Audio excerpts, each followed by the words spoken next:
Shoes. Shoes, अच्छा लड़कियों को बड़े पसंद है भाई शूज। हाँ, कौन बोलना चाहता है शूज से हम क्या सीख सकते हैं?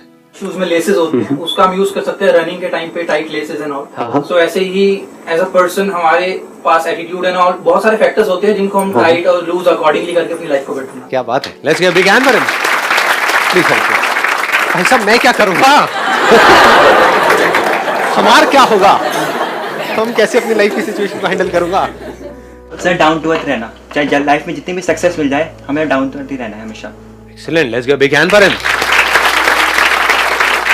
मतलब शूज चाहे महंगा हो चाहे सस्ता हो, सर पे नहीं रहता है, जमीन पे रहता है। ईगो या सक्सेस सर पे नहीं चढ़नी चाहिए। वेरी नाइस, बताइए। जैसे शूज होते हैं वो हमारा हैवी बॉडी वेट कैरी करते हैं, like that in our life अगर कोई भी हैवी सिचुएशन आती है we can carry that, we can handle that. Excellent, let's give a big hand for her. मतलब शूज खुद हल्के होते हैं लेकिन भारी से भारी इंसान की बॉडी के वेट को भी, जो इंसान देखने में वहशी दरिंदे के जैसा होता है, 150 किलो 200 किलो 300 किलो उनके भी वेट को उठा लेते हैं वो हल्के से शूज, है ना। तो हमारी लाइफ की कितनी भी भारी सिचुएशन क्यों ना हो, लाइफ कितनी भी भारी क्यों ना हो जाए, कई बार होता है लाइफ भारी हो जाती है, तो हमें भारी नहीं होना है। और बताओ सर, जैसे कि शूज जो होते हैं उन पे जैसे जब गंदगी धूल वगैरह लग जाती है तो हम उन्हें साफ करते हैं, उसी तरीके से जब हम डेली अपने आप को अपडेट करते रहे, उसी तरह अपने आप को भी साफ करते रहे तो अपने आप को भी हम पहले से ज्यादा बेटर कर सकते हैं, अपडेट कर सकते हैं। एक क्वेश्चन है जो बहुत लोग पूछ चुके हैं मेरे से कि सर जब आपके सेशन देखते हैं तो बड़ी एनर्जी आ जाती है। हाँ, समझ गए मैं क्या बोलने वाला हूँ। हाँ, लेकिन उसके 1-2 दिन बाद 3-4 दिन बाद सब नॉर्मल हो जाता है। अबे तो घोचू जब खाना खाते हो तब भी तो ऐसे ही होता है या नहीं होता है? सो दैट मीन्स कि जैसे हम अपनी बॉडी के लिए डेली बहुत कुछ करते हैं, अपने शूज के लिए बहुत कुछ करते हैं, ऐसे ही अपने माइंड के लिए भी हमको रेगुलर कुछ ना कुछ करना बहुत जरूरी है। कभी भी ये क्वेश्चन मत पूछना कि आपका कोई ऐसा सेशन भी है जिसको मैं एक बार देख लूं और मेरा जिंदगी भर के लिए बस उसी स्टेट में मैं बना ही रहूं। इस दुनिया में कुछ भी परमानेंट नहीं है, चेंज होता रहता है ना। जैसे पौधे हैं तो उनको रेगुलर पानी देना पड़ेगा। ये क्वेश्चन नहीं पूछ सकते कि एक बार पानी दिया तो था फिर क्यों सूख गया। डेली कुछ ना कुछ जरूरी है। ऐसे ही जैसे यहाँ पे डेली सफाई जरूरी है शूज की, ऐसे ही हमारे माइंड की डेली सफाई जरूरी है। वो सफाई कैसे होती है? कुछ अच्छी बातें सुन करके, अच्छी बातें बोल करके, अच्छी बातें देख करके। हाँ आप बोलो। सर लाइक जो पेयर्स होते हैं शूज के वो हमेशा एक साथ रहते हैं, तो ऐसे ही सबके साथ मिलके रहना चाहिए। बहुत अच्छी बात, प्लीज हैव अ सीट। जैसे शूज हैं वो हमेशा पेयर में ही रहते हैं, एक जूते का कोई काम नहीं है। अगर आप मंदिर के बाहर से भी कुछ चुराओगे, एक आ गया तो काम नहीं आएगा। वैसे मैं सच बताऊं, मैं बचपन में ऐसे जुगाड़ करता था। मतलब एक बार मेरे साथ हो गया था, मतलब जूते चोरी हो गए थे, तो मैं क्या करता था, एक जूते को यहाँ उतारता था, एक को वहाँ दूर जा कर ले जा बेटा, एक कौन लेकर के जाएगा। थोड़ा सा आइडिया है। ऐसे ही देखो इंडिया में बड़ा काम आने वाला है आप लोगों को भी, अगर कभी कहीं जाओगे तो कहने का मतलब है जो शूज़ हैं वो पेयर में ही यूजफुल है, एक जूता किसी काम का नहीं है। ऐसे ही लाइफ में अगर हमें कुछ भी करना है तो हम अकेले कुछ नहीं कर सकते। This should be very clear. हम कुछ भी करेंगे, चाहे जॉब करो, बिजनेस करो, कोई रिलेशनशिप है, अकेले कोई रिलेशन नहीं चलता है। ये तो बात है। ये तो बात है। अरे भैया आज किया है, याद दीजिएगा। अकेले कुछ नहीं होता है लाइफ में। प्रॉब्लम कब होती है? जब हमारा मैं बहुत बड़ा हो जाता है। मैं ये, मैं वो, मैं वो लोग हमेशा दुखी मिलेंगे आपको लाइफ में। जो हम बोलेंगे वो कभी भी दुखी नहीं मिलेंगे।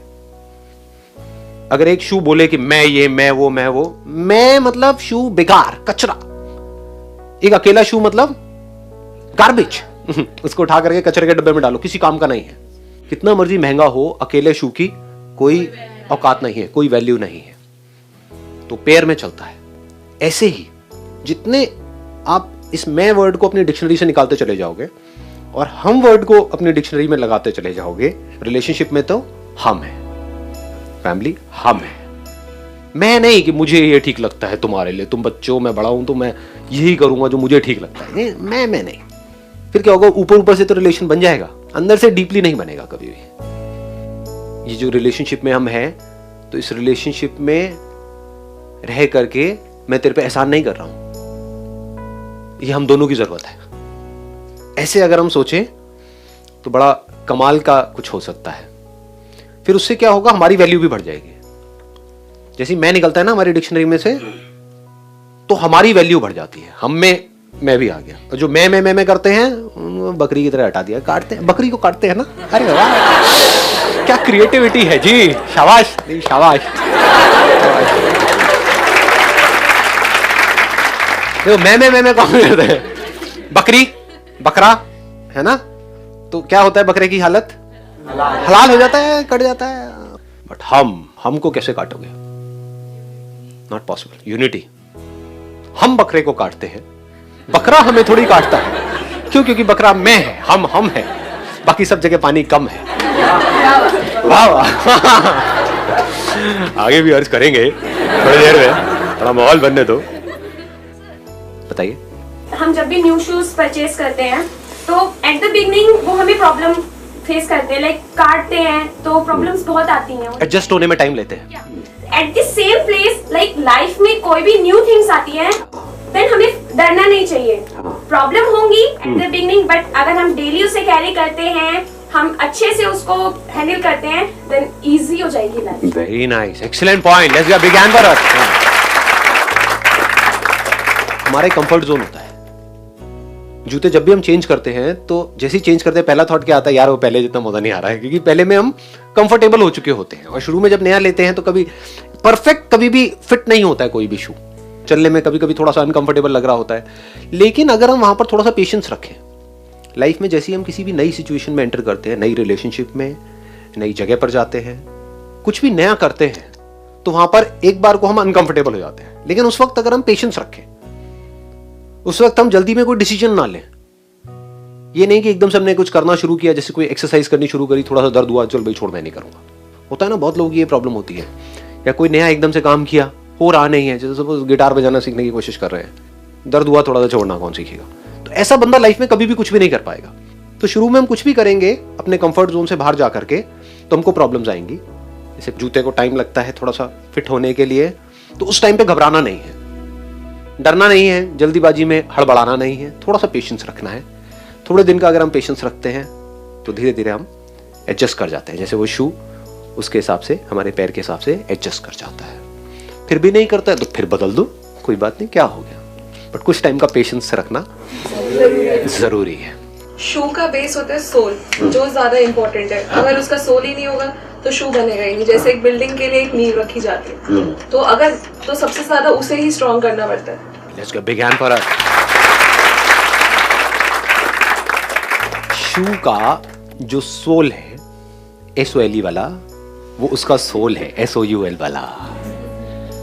सोल बेकार तो शू बेकार किस काम का है। अगर किसी शू में सोल ही स्ट्रांग नहीं है, पड़ जाएगा 1-2 दिन के अंदर। ऐसे ही हमारा जो सोल है, SOUL वाला, that has to be very strong. Soul का मतलब होता है मैं। ये लोगों को पता नहीं है, वो कुछ और ही इमेजिन करते रहते हैं। सोल का मतलब समझते हैं आत्मा है, यहाँ से निकलेगी, हम मरेंगे, उड़ती हुई जाएगी, वो इस शेप की होगी, वो आके ऐसे ऊपर से देखेगी लोगों को, लोग रो रहे हैं। ये सब नहीं है। सोल का मतलब क्या होता है, मैं जितना अंदर से स्ट्रांग हूं, उतना ही मैं इस लाइफ में जो भी प्रॉब्लम्स आने वाली है, अनलिमिटेड आने वाली है, उसको अच्छे से फेस कर सकता हूं। तो खुद के ऊपर काम करना है।